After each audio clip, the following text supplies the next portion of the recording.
Assalamualaikum warahmatullahi wabarakatuh. Welcome to English Phonology class for the 5th and 3rd semester students of English Education Department IAIN Surakarta. This is our first discussion and the materials is about the sounds, the articulators, and the phonetic alphabet. Please pay attention on my explanation, and while listening to this explanation, you can also take notes. And if you have questions, you may post your question in our WhatsApp group.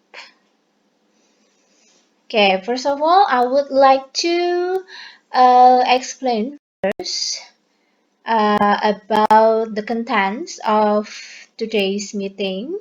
We have three main topics. The first one is the sounds, and then the articulators, and also the phonetic alphabet. For the first, the sounds will be divided into some discussion. The first one is phonetics, and then we have phonology. And then we will learn about segmentals, that is divided into consonants and vowels. Then we will also discuss about suprasegmentals, that will be divided into stress and intonation. Okay, and for the articulators will be divided into two. The first one is the articulatory anatomy, and the second one is the movement of the airstream, that will be divided into the nasal sound and the oral sound. And for the phonetic alphabets, I'm sure you still remember about this discussion in pronunciation practice class. We will learn about the alphabets of 25 consonants, 12 vowels, 8 diphthongs, and stress intonation.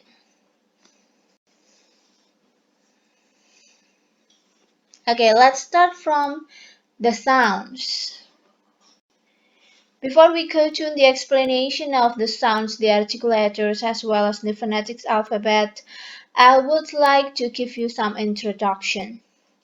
Well, let's think about this. When we communicate with other people, we usually produce words, phrases, sentences, and clauses. And in producing these composition, we use sounds. Jadi ketika kita berkomunikasi dengan orang lain, kita akan memproduksi kata, frasa, klausa, kalimat dalam bentuk suara. Nah, suara ini join together, ya, kemudian membentuk words, phrases, clauses, and sentences. So, this composition will then produce meaning. Komposisi ini kemudian memproduksi makna dalam komunikasi, so that the speaker and the hearers, they can communicate one another, they can deliver the meaning, they can deliver their ideas and give response to it in the form of communication. In studying this kind of activities, there are two major branches in linguistics that study about the sound. So our focus is the study of the sound.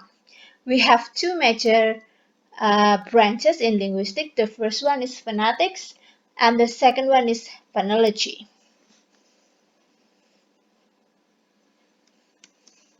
So, what are the differences between phonetics and phonology? We have ever discussed about this when we were in pronunciation practices class, if you still remember, and in the first semesters. So, phonetics first. Phonetics is a branch of linguistics that focuses on the production and classification of the word speech sound. Jadi di dalam fonetik ini, kita mempelajari produksi dan klasifikasi dari speech sound. Ya, suara. In phonetics, we learned about how each sound in English is produced in the organ of speech in the body. For example, whether it is from the lips, tongue, feet, etc.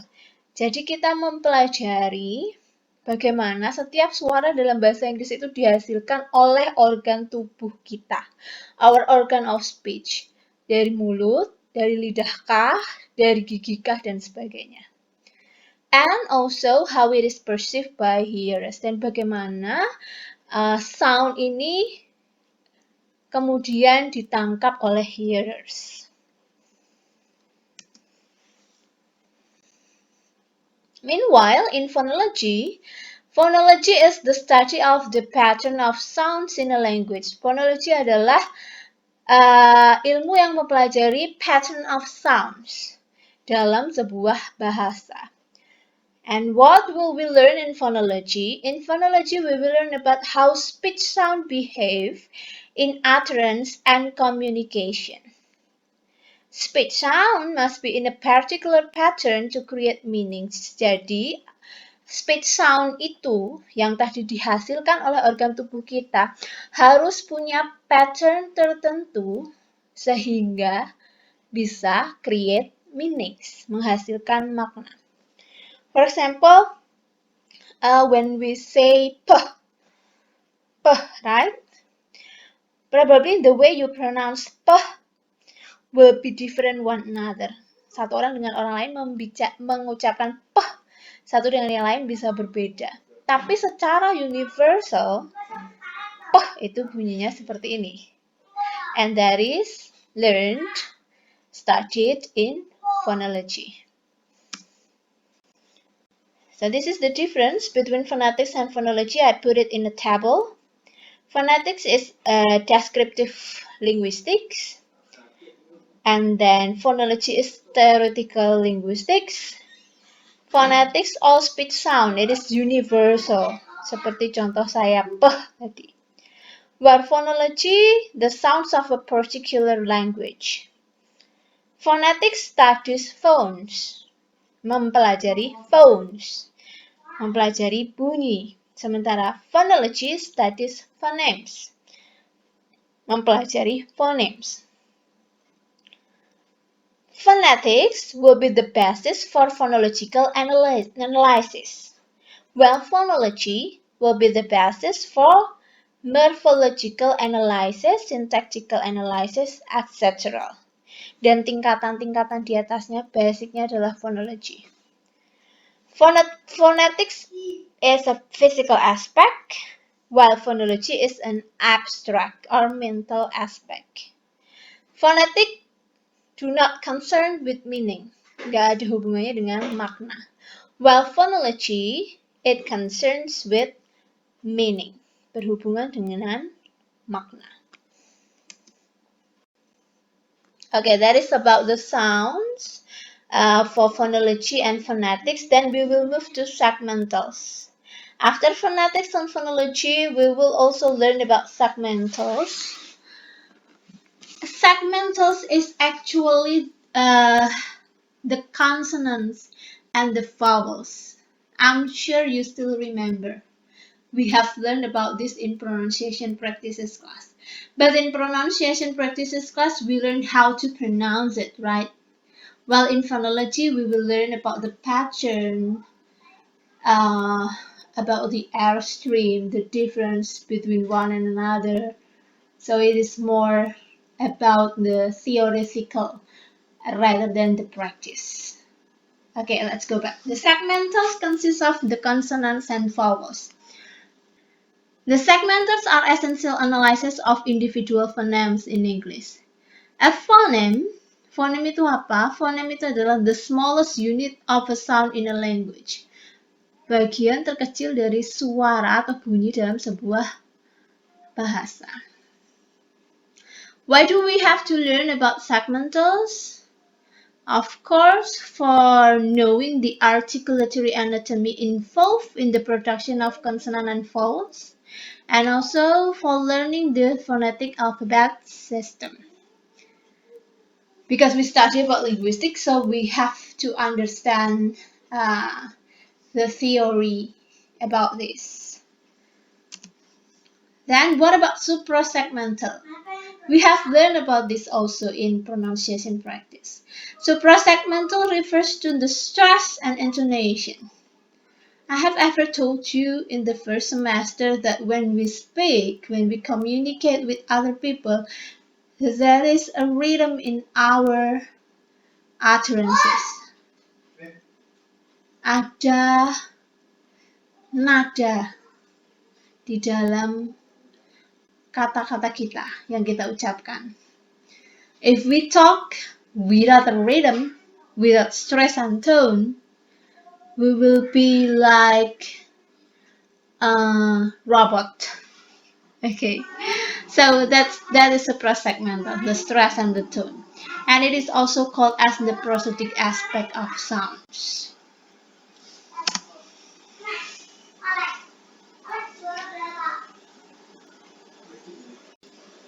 Okay. Next, the articulators. For the articulators, we will learn about the articulatory phonetics. What is the articulatory phonetics? It is the interaction of variety of the body when human produce speech sounds. Ini adalah interaksi dari berbagai bagian tubuh kita ketika manusia menghasilkan suara. We will learn how the airflow travels from the lungs to the vocal cord. Kita akan mempelajari bagaimana airflow, udara itu berjalan dari our lungs, paru-paru, ke our vocal tract, pita suara. Kemudian menuju ke speech organ lainnya. And how it is represented as sound waves and finally heard by the human ears. Dan bagaimana ini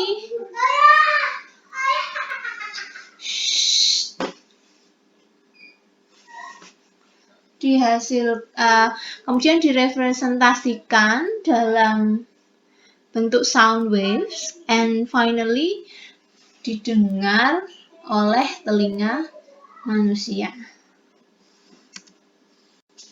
Okay, so this is the articulatory anatomy. Ya, anatominya, gambarnya kita semua punya, of course, ya. This is the articulatory anatomy. Number 1 here, this is the vocal folds. Kemudian number 2 here, the epiglottis ini ya. Kemudian number 3, this is pharynx. Number 4 here, soft palate. 5, this is oral cavity. Oral cavity berarti kalau udara, the air, udara, the air travels to the oral cavity. Nah, ini nanti menjadi oral sounds. Kemudian we have nasal cavity, number 6 here. Kalau udaranya dari vocal folds naik ke nasal cavity nanti menjadi nasal sounds. Kemudian number 7 we have hard palate. Number 8 we have alveolar ridge. Number 9 tongue plate. Number 10 we have tongue back. Number 11, where is number 11? We have tongue lip. Here ya, tongue tip, ujung lidah.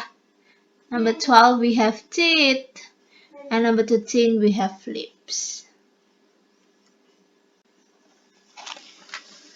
Okay, next, after we recognize the articulatory anatomy of our speech organ, then we will learn about the movement of the airstream.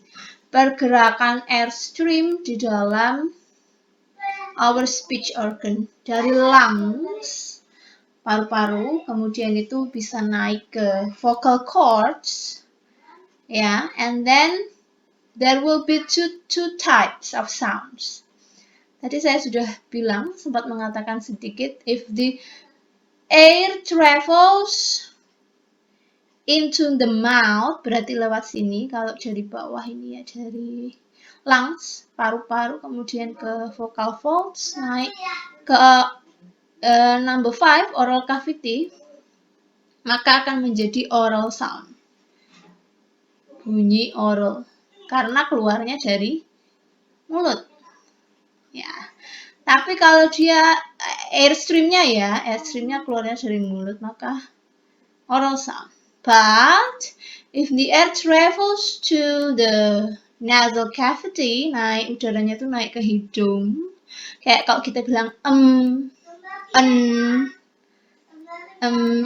nah itu nanti dia akan memproduksi nasal sound. Okay. That is about the oral and nasal sounds. Okay. Next, about the phonetic transcription.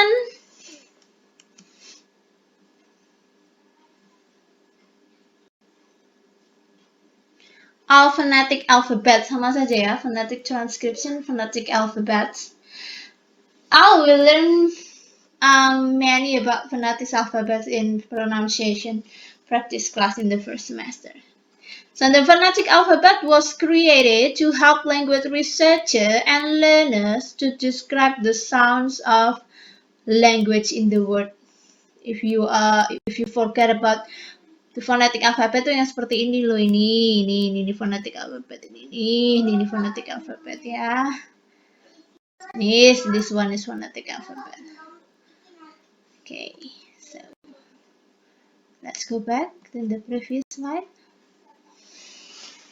So there are some phonetic transcription system in the world. Ada beberapa phonetic transcription. Yang paling sering dipakai adalah IPA, International Phonetic Alphabets, dan juga the Merriam-Webster system. We will use the IPA. Kita pakai yang IPA. Tadi ada consonants, ada vowels, ada diphthongs, ya. Kemudian nanti ada stress dan intonation juga. This is the consonants. Okay, we have the consonants here. Later on, we will study it one by one. We will find the difference, yeah. And this is the vowels. 12 vowels. Tadi saya bilang 8 vowels ya, salah. 12. Yang 8 itu adalah diphthongs. Diphthongs-nya we have 8 diphthongs. Vowels itu single vowels. For example, we have E dari kata tree, panjang ya. Atau I yang pendek nanti pit. Cat. Tapi kalau ini panjang, car. Panjang. You still remember about this, I'm sure. This is R, sa, ba, art, for, etc. This one is diphthong. Kalau vowels is single vowels. Diphthongs is the combination of 2 vowels. Jadi ada A, I. Seperti misalnya A, tray, ate, make, sail, say, greet, ace. Something like that. Jadi a combination of 2 vowels. Then phonetic transcription also has some transcriptions for the stress and intonation. Kalau stress itu yang ditekan, kata-kata atau kalimat yang ditekan biasanya ada stress mark. Something like this. This is the stress mark. And the intonation ya, naik, turun, fall, rise, fall, dan sebagainya. We use this. Okay.